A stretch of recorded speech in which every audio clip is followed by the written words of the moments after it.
To remain updated with the latest business news, click on the bell icon.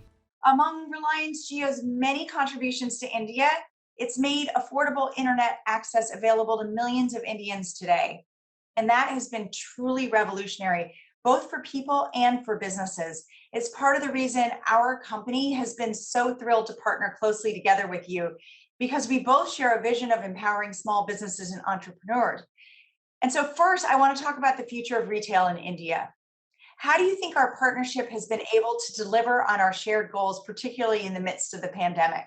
Yeah, of course, Marie. I mean, super interesting question, I think. And, I think it's fortunate that both Meta and us, we believe that small businesses are really the bedrock of our country's economic backbone. And, the pandemic really brought home the truth that small merchant shops, retailers, and small businesses urgently needed to convert their physical brick and mortar stores to digital storefronts. And for us, it really meant an acceleration of delivering our responsibility to enable them digitally. We're glad that through the power of our partnership, we could decide to quickly leverage the strength of the WhatsApp platform that provides access to over 400 million people. With an equal number of geo subscribers, it seemed like a natural progression for us to be able to support these businesses, not only through a digital connection with our customers online, but also to quickly develop and build very specific digital commerce solutions for them. Yeah, and just to put some numbers into it, Mani, we currently have over 500,000 retailers and is growing every day. We were very clear that the JioMart's unmatched network, both in online and offline retail, should be leveraged optimally. Given the size of the opportunity, we continue to be so excited with our partnership with Meta, and in collaboration with the WhatsApp team, we intend to build out native features that will help the entire value chain of users, shoppers who could seamlessly shop on WhatsApp, but also retailers increase their stock assortments, improve their margins, and get them closer to perhaps a larger customer base that they've never touched before. They will be able to get new orders in addition to keeping the existing relationships with the regular base intact.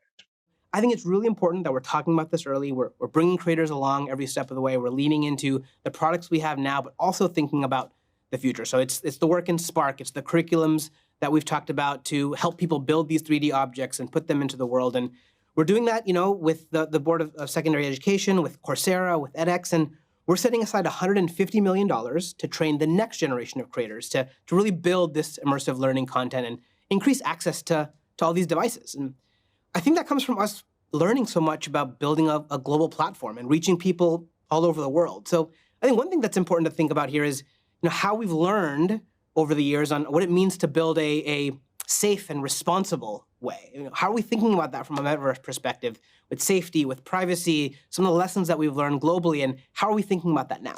Yeah, well, I think that this has certainly been an area that, as a company, we've focused on just a huge amount more over the last 5 years. I mean, these concepts around safety and privacy, they've been things that we've focused on since the beginning of the company, but I think especially since 2016, we've just dramatically increased the level of effort that we've put into this, to the point that I think we're now investing more than $5 billion a year in safety and security. We have more than 40,000 people working on those programs, and I think we're pretty clearly the industry leaders at this point in terms of being able to have AI systems that can identify all of the 20 different categories of harmful content and drive down the amount of that content that we're seeing on our platforms. I mean, basically, no other company has the tools that we have, and I'm really proud of the progress that we've made. In retrospect, I wish that we'd done that level of effort from the beginning when we were designing some of these social media apps, and we have the opportunity to do that here with the metaverse, which we're really trying to do by setting out the vision about what we think this can be years before it's actually going to fully materialize. So that gives us the opportunity to work with other companies in the industry to set open standards for how things should evolve, and work with civil society and regulators and governments around the world on these standards, and to engage the questions that people have, as well as just taking some of the leading work that we've done around safety and privacy and building a platform so people can bring their data around, and taking those lessons and building that in from the beginning to the foundation of at least the parts of the technology that we're going to build for the metaverse. I think that's setting that stable foundation from the beginning is going to be a really important thing. And I think one of the big lessons we've learned from the last chapter or the current chapter of the internet before the next one. If you like the video, do like, comment, share, and subscribe.